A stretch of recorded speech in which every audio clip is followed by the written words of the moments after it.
দর্শক, এবার কাশ্মীর ইস্যু নিয়ে কথা বলতে পাকিস্তানের ইসলামাবাদ থেকে আমাদের সঙ্গে যুক্ত হচ্ছেন সিনিয়র সাংবাদিক Mohammad মুসাব। Mohammad Musab, welcome to SATV News. This is Rupanur. I have some point to know for details from you.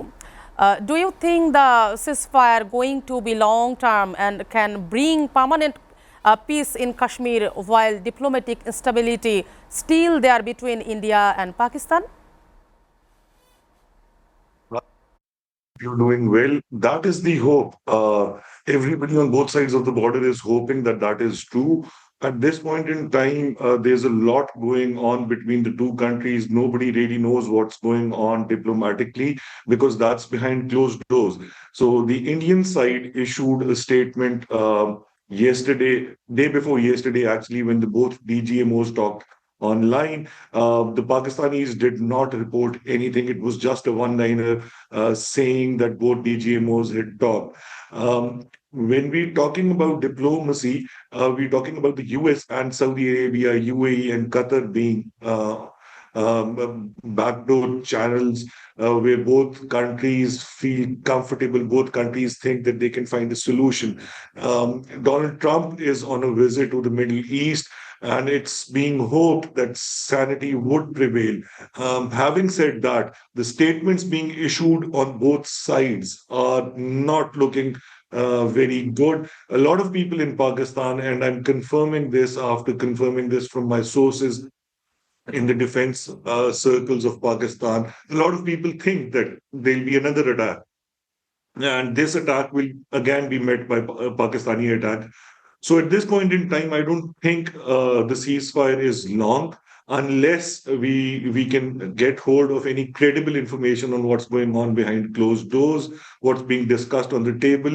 I have repeatedly said this on SATV, and I would repeat it again.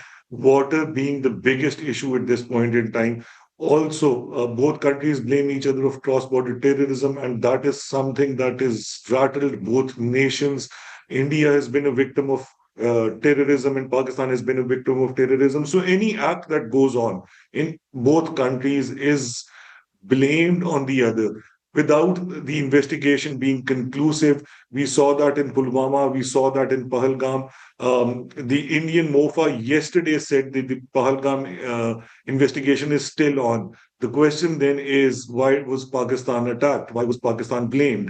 There's a lot of nerves when we talk about India and Pakistan, and unless the long-standing issues are met with on both sides, long-standing issues are solved on a table with some international mediation, somebody both countries believe in.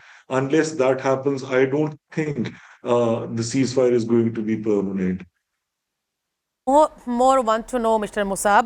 Former Prime Minister Imran Khan has warned the nation to stand cautious, stating that Modi can retaliate it again. How would you explain his claim? So, the last time India attacked Pakistan was in 2019. It's a very similar thing that happened in 2025. Happened was that the strategy of the government was completely different when we compare it to this government. So in 2019, when India faced a terrorist activity in Pulwama, they blamed Pakistan within the first 30 minutes. The same happened in 2025. Terrorist activity took place, and Pakistan was blamed in the first 30 minutes. When Imran Khan was in power, we saw a different playbook. We saw that he took on the world diplomatically, he took on India himself, he did not let anybody else make statements. He issued statements for the Pakistani nation in Urdu language and for the world in English language. He made sure that the world heard him. This time around, it was different. So India in Pulwama attacked Pakistan within a few days. In Pahalgam, it happened after 15 days. Having said that, Imran Khan has been jailed, and it's been almost 2 years. Many consider him to be the most popular leader in Pakistan. Many people in Pakistan say, many analysts believe, many people report that he had won the 2024 elections, and it was his party that had to rule Pakistan, but somehow the other PMLN Shehbaz Sharif came in power. So Imran Khan is a very popular leader in Pakistan. That is something we can say for sure. And since the Pahalgam incident, his statement was not coming out. During the Indian attacks in the 4 days that the war went on, some missiles landed in Islamabad and Pindi, and a lot of people thought that what if a missile lands in the jail that he is in, which is not very far from Islamabad and Pindi, from the place that I'm reporting live from.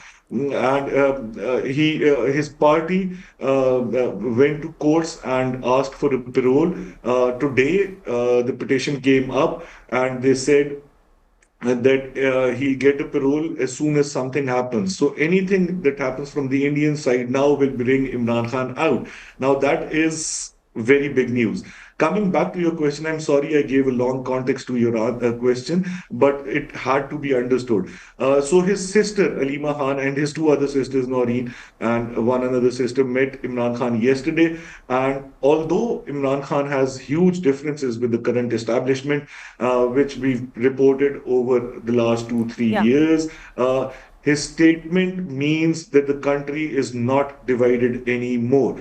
His statement calls the whole nation to unite against a foreign aggressor. His statement calls for all of Pakistan to be cautious. Answering your question number one and question number two, Imran Khan himself believes that the war is far from over. So while we're reporting from Pakistan, while we're questioning people in the foreign ministry, while we're questioning people in the defense apparatus, Pakistan's most popular leader, which many believe him to be, also believes that the ceasefire is not permanent and a war is imminent. Yeah, Muhammad Musab, thank you so much.